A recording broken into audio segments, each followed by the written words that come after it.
महाशिवरात्रि के मौके पर देश भर के मंदिरों में शिव भक्तों की भारी भीड़ उमड़ रही है। इस मौके पर उत्तर प्रदेश के सीएम योगी आदित्यनाथ भी गोरखपुर के शिव मंदिर में पूजा करने पहुंचे। भक्त इस दिन को माता पार्वती और भगवान शंकर के विवाह के रूप में मनाते हैं।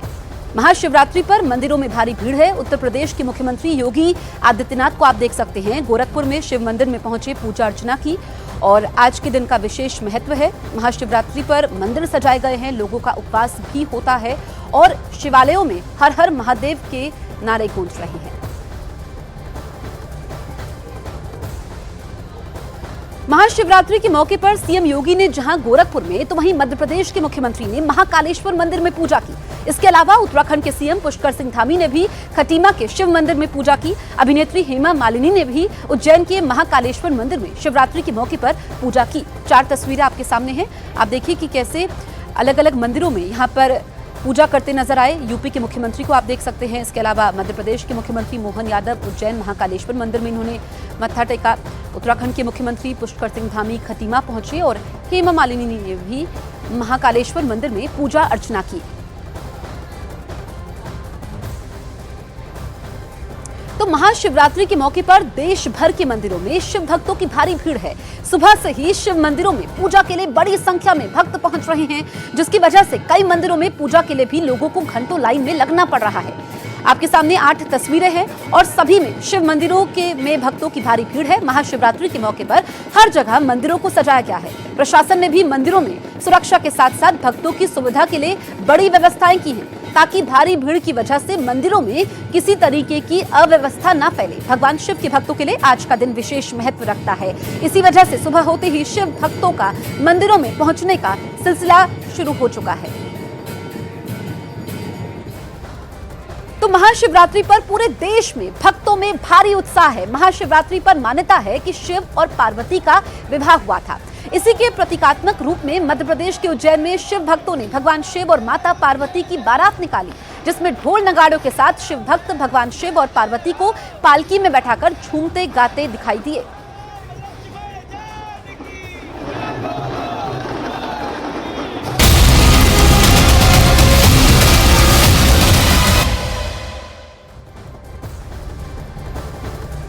नमस्कार, न्यूज़ 18 इंडिया देख रहे हैं आप। मैं हूं आपके साथ मोनिका ठाकुर। नमस्कार, आपके साथ हूं मैं लवीना राज। एक ब्रेकिंग न्यूज के साथ शुरुआत हम करने वाले हैं। मिशन 400 पार की पूरी तैयारी दिखाई दे रही है। एनडीए का परिवार यहां से क्या बढ़ने वाला है, यह भी सवाल है, क्योंकि भारतीय जनता पार्टी इस वक्त पूरी तैयारी के साथ मैदान में उतर चुकी है। जी हां, उत्तर से लेकर दक्षिण तक बीजेपी एनडीए का परिवार बढ़ाने में लगी हुई है। एनडीए का कुनबा बढ़ता हुआ नजर आ रहा है। 3 तस्वीरों के जरिए आप समझने की कोशिश कीजिए कि किस तरीके से लगातार जो है तमाम गठबंधनों के साथ बातचीत हो रही है। चंद्रबाबू नायडू और पवन कल्याण से लेकर बिहार में चिराग पासवान और ओडिशा में नवीन पटनायक से बातचीत की जा रही है और इसका फाइनल नतीजा अगले कुछ दिनों में सामने आ जाएगा, ये माना जा रहा है। अलग अलग 3 तस्वीरें आपकी टीवी स्क्रीन पर ये बताती हुई कि कैसे मुलाकातों का दौर चल रहा है। जेपी नड्डा से चिराग पासवान ने मुलाकात की है। उधर खबर यह भी है कि ओडिशा के सीएम नवीन पटनायक की फिर से एनडीए में वापसी भी हो सकती है और सूत्रों के मुताबिक पटनायक की पार्टी बीजेडी के साथ बीजेपी बातचीत हो रही है। और इसके अलावा दक्षिण के राज्य आंध्र प्रदेश को लेकर अगले 1 से 2 दिनों में सीटों का फॉर्मूला सामने आ सकता है। चंद्रबाबू नायडू की टीडीपी और पवन कल्याण की पार्टी जनसेना पार्टी के साथ बीजेपी की कल रात बातचीत होने की खबर है। नायडू और पवन कल्याण ने गृह मंत्री अमित शाह और जेपी नड्डा से मुलाकात की है। ऐसे में कयास लगाए जा रहे हैं कि जल्द ही सीटों का फॉर्मूला सामने आ सकता है।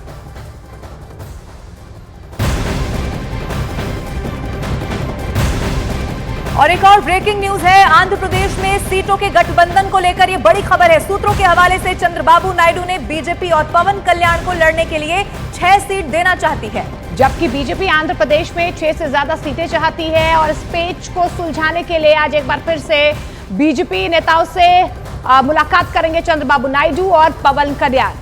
तो सीट शेयरिंग को लेकर क्या फॉर्मूला हो सकता है, इसको लेकर मंत्रणा लगभग आप मान लीजिए कि अंतिम दौर में पहुंच चुकी है और इसी को लेकर अब मुलाकातों का दौर भी चल रहा है। अब खबर यह है कि जो पेच थोड़ा सा फंसा हुआ है उसी को सुलझाने के लिए आज एक बार फिर से बीजेपी नेताओं से चंद्रबाबू नायडू और पवन कल्याण मिलने वाले हैं।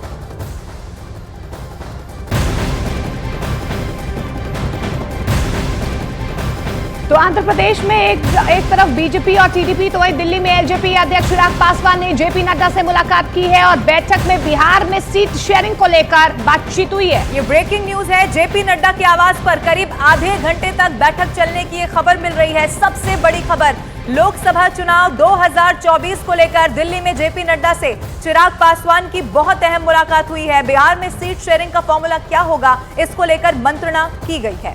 तो देखिए, जेडीयू के साथ तो गठबंधन हो ही चुका है, लेकिन चिराग पासवान के साथ ये मुलाकात काफी अहम मानी जा रही है, क्योंकि सीट शेयरिंग को लेकर महामंथन बीजेपी में हो रहा है। पहली लिस्ट बीजेपी की तरफ से जारी कर दी गई है, लेकिन अब दूसरी लिस्ट को लेकर वो दक्षिण हो, बिहार हो, ऐसी तमाम राज्य हैं जहां पर सीट शेयरिंग को लेकर फॉर्मूला तय किया जा रहा है और अपने आप में मुलाकातों का दौर लगातार जारी है। और ये बैठक की जो तस्वीरें सामने आई है वो भी आपके टीवी स्क्रीन पर। और एक और बड़ी खबर है, उद्धव ठाकरे ने नितिन गडकरी को ऑफर दिया है। नितिन गडकरी को महाअघाड़ी में आने का ये बहुत बड़ा ऑफर मिला है।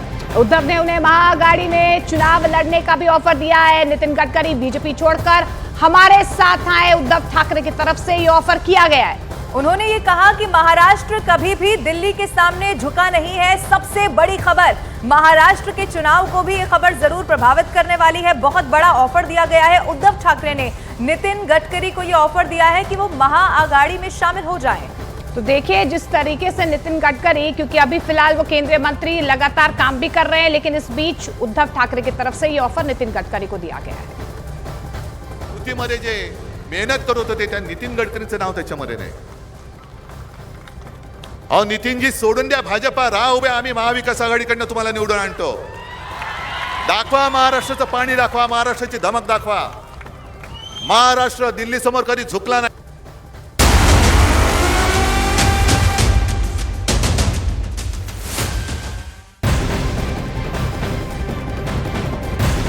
और इस बीच बड़ी खबर, कांग्रेस सूत्रों से बड़ी खबर सामने आ रही है। लोकसभा चुनाव नहीं लड़ेंगे कांग्रेस अध्यक्ष मल्लिकार्जुन खड़गे। कर्नाटक के कलबुर्गी सीट मल्लिकार्जुन खड़गे की परंपरागत सीट रही है। पिछले लोकसभा चुनाव में वो इस सीट से हार गए थे, लेकिन खबर यह है कि वो इस बार का चुनाव नहीं लड़ने वाले हैं। आपको बता दें कि मल्लिकार्जुन खड़गे राज्यसभा मेंबर है, वो नेता विपक्ष हैं, पार्टी के अध्यक्ष भी हैं, साथ ही विपक्ष के दलों के गठबंधन इंडिया गठबंधन में भी उनकी बड़ी भूमिका है। लिहाजा ये वजह निकल कर आ रही है कि वो इस बार चुनाव नहीं लड़ेंगे। ये सबसे बड़ी खबर है कांग्रेस के लिहाज से, 2024 लोकसभा चुनाव के लिहाज से। ये सूत्र हालांकि बता रहे हैं इसको लेकर कोई औपचारिक ऐलान नहीं किया गया है, लेकिन कांग्रेस अध्यक्ष मल्लिकार्जुन खड़गे चुनाव नहीं लड़ने वाले हैं। आपको वो भी याद होगा, जब एक मत नहीं बन पा रहा था तो मल्लिकार्जुन खड़गे को भी यहाँ पर बड़ा पद दिया जाएगा, इसकी बात सामने आई थी।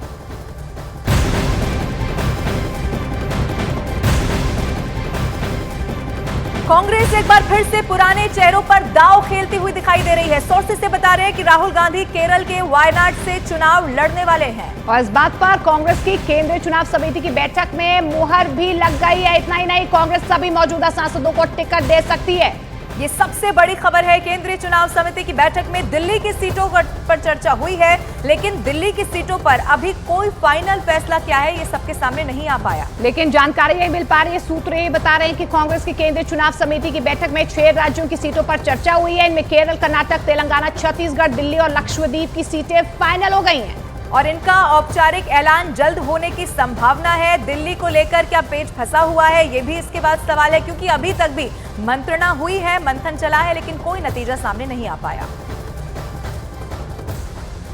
चुनाव जीतने की स्थिति में है, उसको पार्टी आदेशित करेगी, वो चुनाव लड़ेगा। अंतिम निर्णय सीईसी लेगी और मुझे लगता है बहुत जल्द इस पर स्पष्ट एक वक्तव्य सीईसी का भी आएगा। पूरे जिन जिन स्टेट्स का डिस्कशन था, सभी सीट्स पर डिस्कशन हुआ है और मंथन किया गया है। जैसा मैंने कहा, एक अच्छा सार्थक पॉजिटिव एटमॉस्फेयर में डिस्कशन हुआ और सब पहलुओं पर हमने अपना ध्यान केंद्रित किया। खड़गे साहब, आदरणीय सोनिया गांधी जी, सभी सीईसी के मेंबर्स, हम सब लोगों ने एक लंबी चर्चा करी है। जैसे ही निर्णय को लेगी एआईसीसी, आपको सूचित कर दिया जाएगा। डिस्कशन हुआ और बाद में जो है सीईसी का ओपिनियन था कि इसके बारे में 11 तारीख को फिर से डिस्कशन होगा। आज पेंडिंग हो गया सर। कोई थोड़ा सा डिस्कशन जरूर से हुआ, अप्राइजल जैसा हुआ, फिर बाद में से it was the opinion of the CEC कि ये किसी बार for Delhi, it was restricted to Delhi. आज हरियाणा तो उसमें एजेंडा में भी नहीं था। 11 तारीख।